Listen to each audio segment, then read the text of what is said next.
Martin, merci d'être là pour l'émission Réflexion. Et aujourd'hui, en effet, je souhaiterais que l'on puisse parler de l'Église des vainqueurs. C'est une brochure que nous envoyons à nos amis, à nos correspondants. Mais ici, j'ai souhaité que nous puissions aller un peu plus en profondeur, en fait, que tu puisses nous parler de quoi il retourne dans cette brochure.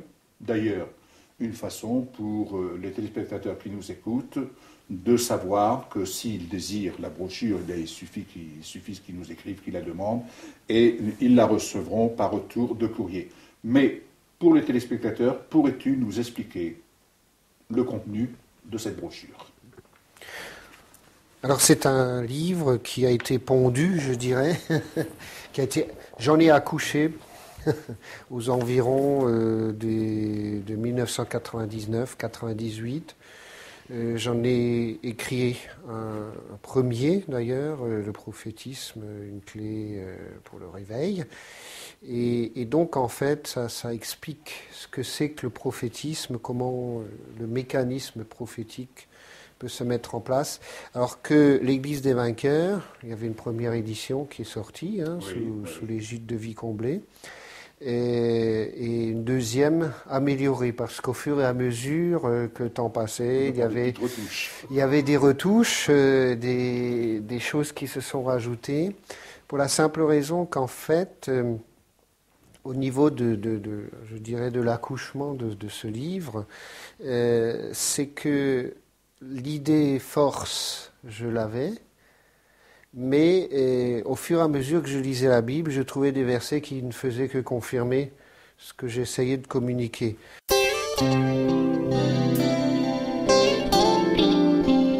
Alors je trouvais dommage d'éviter, qu'on manque ces versets bibliques, parce qu'en fait le but de ce livre, c'est justement de fonder bibliquement le réveil qui s'enclenche actuellement.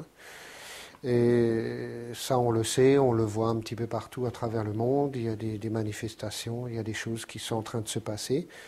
Et je crois qu'il est très important qu'il y ait un fondement biblique avec des versets bibliques, parce que le malheur veut souvent que les personnes très simples, finalement souvent de jeunes convertis, vivent des choses extraordinaires. Et puis après, je dirais, tout ce qu'ils ont vécu, ça a été détruit par des rabat-joie de service. On parle souvent non pas des Parisiens de service, mais des pharisiens de service, c'est-à-dire des traditionalistes qui connaissent souvent très bien la Bible, qui sont des férus des textes bibliques, mais qui ont une certaine interprétation des choses et qui finalement cassent quelque chose qui est en train de naître chez des gens qui vivent des choses merveilleuses et extraordinaires.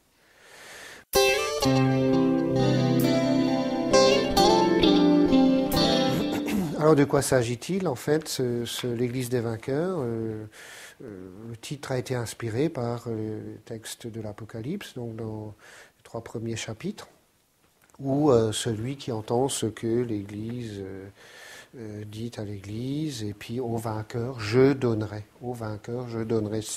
la manne cachée, etc. Enfin, je donnerai au vainqueur. Donc c'était ça l'inspiration du titre, déjà pour commencer.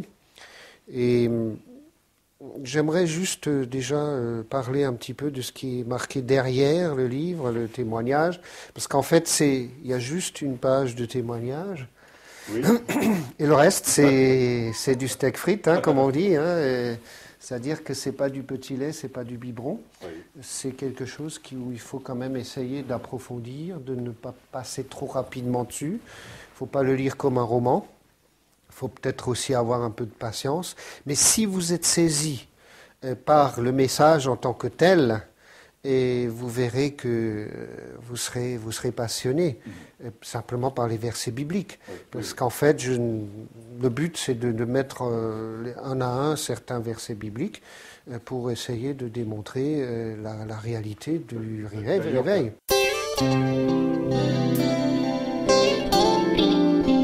Le temps passe, Ouais. mais toujours est-il qu'en 99, j'ai fêté mes 30 ans de marche avec le Seigneur Jésus-Christ. Et à cette époque-là, il y a donc des événements qui se sont passés, c'est-à-dire que, en fait, ce que je décris dans ce livre, ce que j'essaie d'expliquer au niveau biblique, en fait, il y a quand même un vécu, il y a quand même des expériences qui se sont passées. Et voilà. Donc ces dernières années, j'ai vécu des choses extraordinaires, c'est-à-dire que rencontrer Jésus-Christ glorifié. Et ça, c'était extraordinaire. Et ça, c'est la conversation que j'aime mener. Et donc, en fait, quand on rencontre Jésus-Christ glorifié, ben, il y a tout qui s'estompe. Hein. Là, je veux dire que tout ce qui peut être souci, etc., c'est terminé. Là, on est ailleurs. Hein. Et donc, en fait, j'aimerais quand même parler de ces expériences, parce que ce sont des expériences qui se renouvellent avec plus ou moins d'intensité. Et le but, c'est qu'elles se renouvellent avec de plus en plus d'intensité. Ça, c'est clair. Hein. Donc, le Seigneur, quand on le rencontre, lui, c'est quelque chose d'extraordinaire. Il est merveilleux. Déjà, son regard. Son regard, mais... Je sais que tu m'en parles souvent de ça. Voilà, c'est un regard extraordinaire, un regard d'amour, de pureté. Enfin, en fait, on ne peut pas le décrire. Et c'est tellement merveilleux déjà de regarder dans son...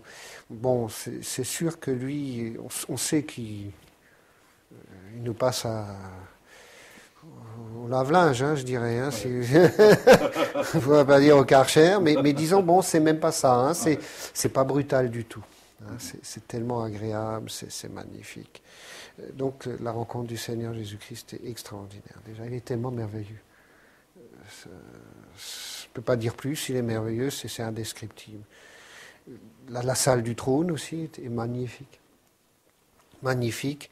Elle est à la fois immense, on a ce sentiment qu'elle est immense, infinie, et en même temps, on a l'impression qu'avec une foule immense d'ailleurs, infinie, et puis en même temps, on a l'impression d'une proximité extraordinaire. C'est-à-dire, c'est pas la foule, vous savez, vous pouvez être dans la foule, Strasbourg, à Paris, vous sentez totalement seul. Oui, mais là... Et là, non. Alors là, on se sent pas seul.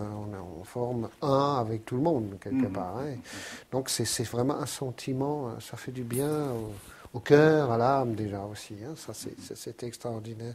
Puis alors, bon, l'adoration, la communion, il y a une qualité extraordinaire. Je veux dire que on peut avoir des moments d'adoration dans les cultes et dans les réunions, mais là, c'est une qualité, je veux dire que là encore, hein, ça passe. Hein, on n'a pas l'impression de plafonner, il n'y a plus de plafond là. Hein, là, c'est le bonheur, c'est le bonheur parfait. Et puis là aussi, c'est une constante hein, dans cette salle du trône que j'ai vécu quand j'y étais, c'est le fait de vouloir s'approcher le plus possible du trône. Une attirance extraordinaire. Il fallait s'approcher du trône. Il fallait s'approcher du trône, c'était irrésistible. C'était pas le trône de gloire. Bon, souvent, surtout notamment dans l'Ancien Testament, on est terrassé, on a peur, cette notion de peur. Alors que là, c'est vraiment l'attirance. C'est l'attirance. On veut s'approcher du trône, quelque du chose Seigneur. qu'on ne fuit pas. Ah non, surtout pas. Hein, c'est vraiment. Hein, on veut y aller. C'est ça. Et puis, en même temps, il y a ce qu'on appelle la crainte et le respect, mais au sens positif du terme. Oui, oui. C'est-à-dire qu'on n'est pas olé olé hein, dans la salle du trône. Mais bon, on n'y pense même pas. Il y a une crainte, un respect face à la sainteté de Dieu. Ça, c'est clair. Hein. En même temps, cet amour, cette proximité, cette communion, puis il y a la sainteté de Dieu, cette pureté, le respect qui m'ont saisi. Et puis bon, les richesses, les couleurs, la beauté. C'est un environnement, je dirais, sublime. Il y a beaucoup de pierres précieuses, ça brille de partout. La nature, les arbres, l'herbe, quand on le voit, on a l'impression que ça vit beaucoup plus que sur la terre. Je ne sais pas comment décrire ça, mais on a l'impression que chaque brin d'herbe, chaque arbre, oui, et puis vie. Il y a beaucoup plus de vie là-dedans. C'est quelque chose que je n'arrive pas à... si je compare même un beau paysage, une belle nature de la terre, c'est beaucoup plus mort. Alors que c'est vivant, on le sait très bien. Oui. Mais ça, à côté, on a l'impression que c'est mort. Même si c'est sur la terre très beau, et la nature, Dieu sait si elle est belle. Hein. Et donc tout ça, c'est tellement beau. Et donc l'impression aussi espace-temps, hein, puisque là on est dans l'espace, on est dans le temps, ça disparaît. Ça disparaît là. Hein. Donc la notion du temps, n'en parlons plus, on ne sait plus. Hein. Là, on ne sait pas. Donc vous pouvez être dans cette extase, hein. Ça veut dire extase, ex, ça veut dire en dehors, et stase, état. État d'en dehors, on est dans un état hors de, pas négatif. Hein. Et c'est à la fois donc infini et à portée de main. Donc ça c'est la notion d'espace. Il n'y a plus cette notion d'inatteignable. C'est la proximité et en même temps d'infini. C'est-à-dire on ne se sent pas oppressé, on ne se sent plus limité. Donc voilà ce qui nous est proposé de la part du Seigneur. Et je voulais le démontrer bibliquement pour que tout un chacun soit rassuré. Tous ceux qui aiment la Bible, qui estiment que la Bible est la parole de Dieu, la parole inspirée de Dieu, qui fait autorité, je veux les rassurer par rapport à tout ça. Qui puissent pleinement rentrer là-dedans. Il fallait qu'il y ait un fondement. Voilà, qu'il y ait ce fondement, et j'estime, et je suis toujours convaincu, que toute expérience, toute chose que l'on enseigne, que l'on dit, doit avoir son fondement biblique, parce que je considère que la Bible, c'est une entité complète, c'est une entité de texte complète, et qui nous permet d'aller de l'avant et d'être fondée, et de rester dans la vérité. Donc, il y a un travail qui doit se faire au niveau biblique. Il y a un travail, il y a de la prière, il y a du jeûne aussi qui peut se faire par rapport, mais avec le texte biblique. Et je dirais que cela doit fonder, cela doit nous aider à bien marcher en avant. Et aussi, et le cas échéant, à dire quand il y a des moments un peu sans, ça existe, hein. Eh bien, il y a toujours le texte qui ne change pas et sur lequel on peut toujours s'accrocher, dire, voilà, non, c'est écrit, donc c'est vrai. Oui. Et c'est un peu le but de ce livre, et pour ce faire, pour rentrer dans cette dimension de réveil, de rentrer dans le céleste, eh bien, il y a le début de l'Apocalypse où Jean a vécu donc son expérience avec Jésus-Christ glorifié, et après les paroles que Jésus a communiquées à Jean pour les différentes églises qui elles-mêmes représentent les différentes églises à travers les siècles, différentes entités ecclésiales. Donc moi, ce que je vous propose dans cette émission, c'est un survol, hein, parce qu'il vaut mieux, donc évidemment le lire. Je vais simplement donner de grandes lignes, en espérant que ça vous mette l'eau à la bouche.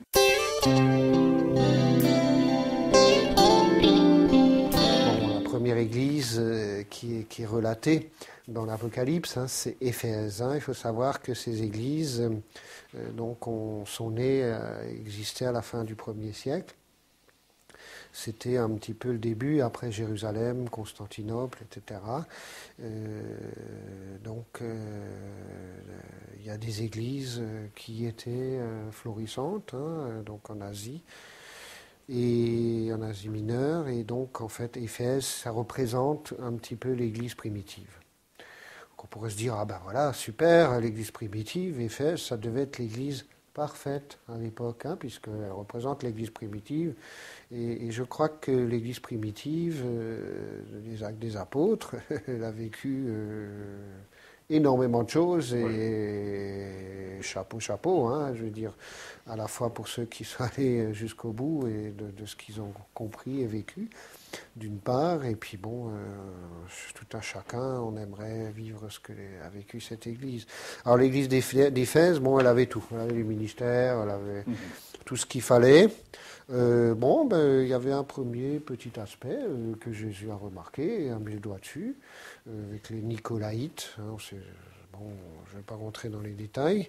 Hein, Nikao, ça veut dire conquérir le peuple. Hein. Alors, on n'est pas là pour conquérir le peuple, pour le dominer. Là, ça, c'est une des premières choses dans les églises, c'est l'esprit de contrôle et de domination. C'est là que ça commence, c'est la fin des haricots déjà, hein, ça commence. Hein. Et donc, en fait, qu'est-ce que ça signifie? C'est qu'on passe du premier amour, hein, parce que Jésus dit, ils ont perdu le premier amour. Et quand vous perdez le premier amour, on tombe dans le légalisme religieux. On commence à créer des lois, il faut faire ci, il faut être comme ça, il faut, etc. Enfin bref, voilà, hein, on commence à faire des règles, etc.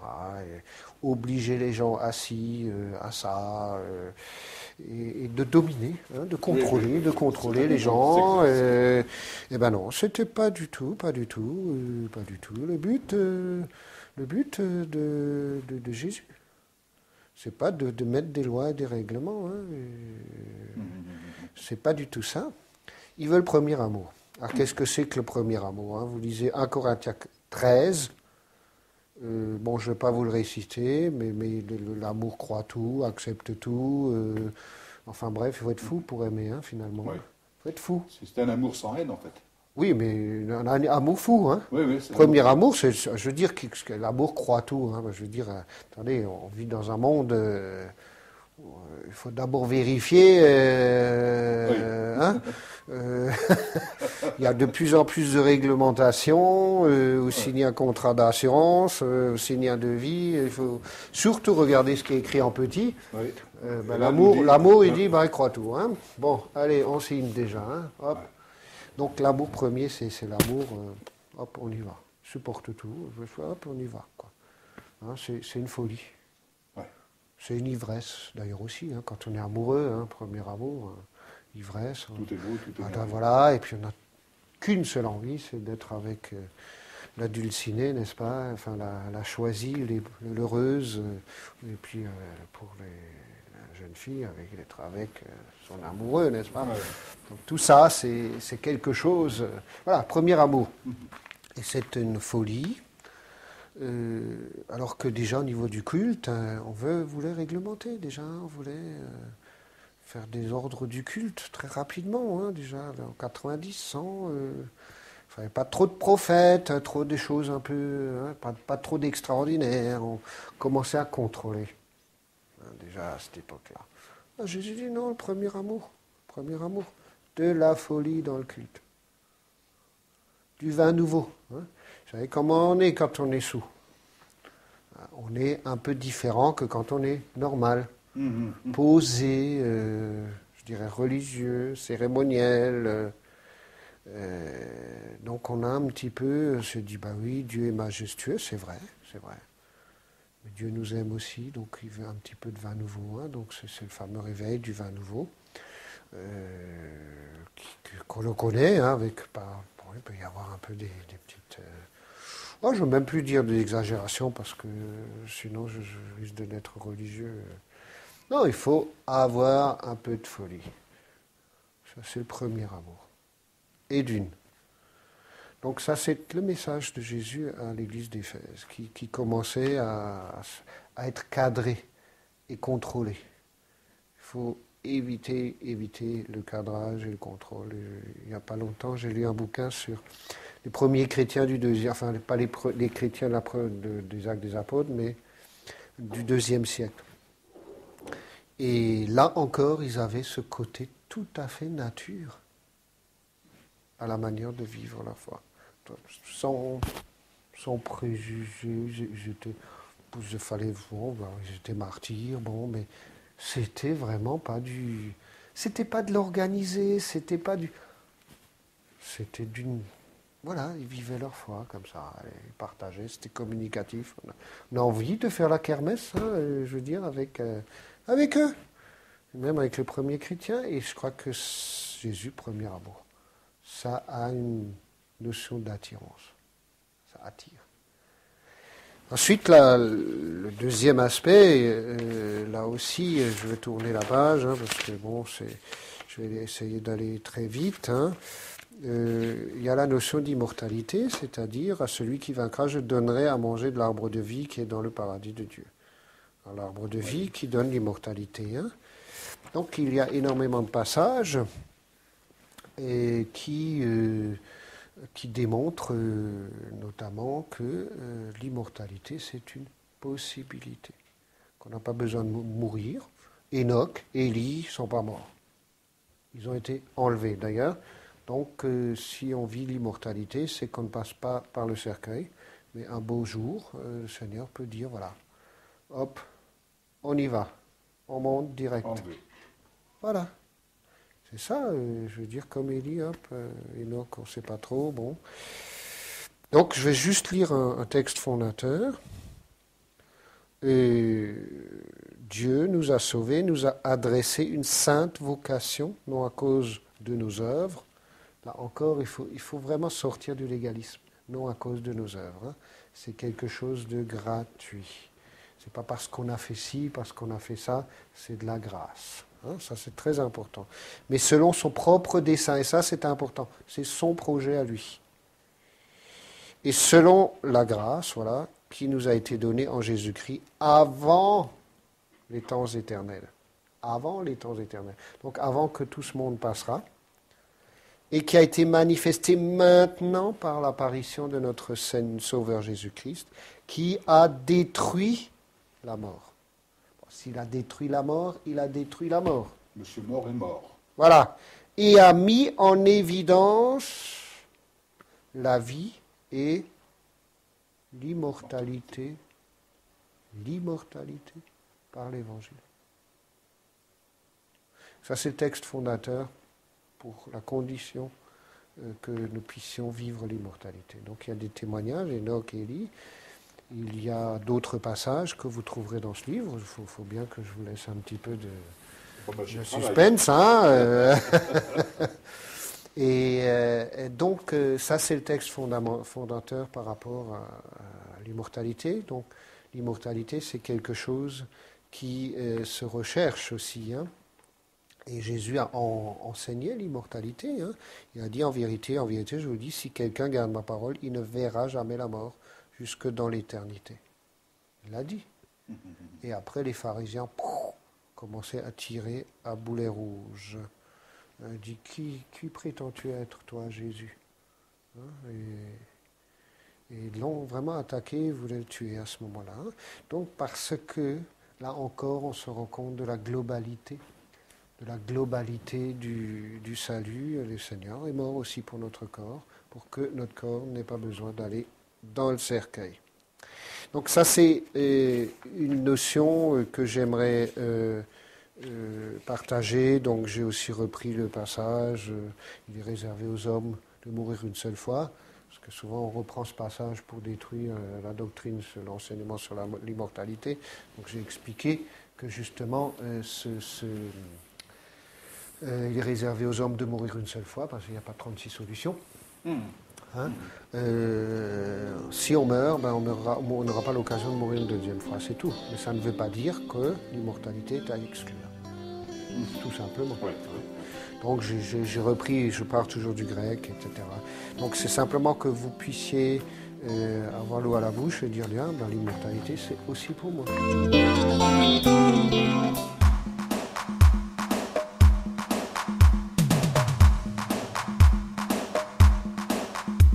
Vous pouvez recevoir le magazine Vie comblée sur simple demande écrite, adressée à TV Vicom, 8 avenue du Gouverneur Pierre Delsalle, 17 200 Royan, France.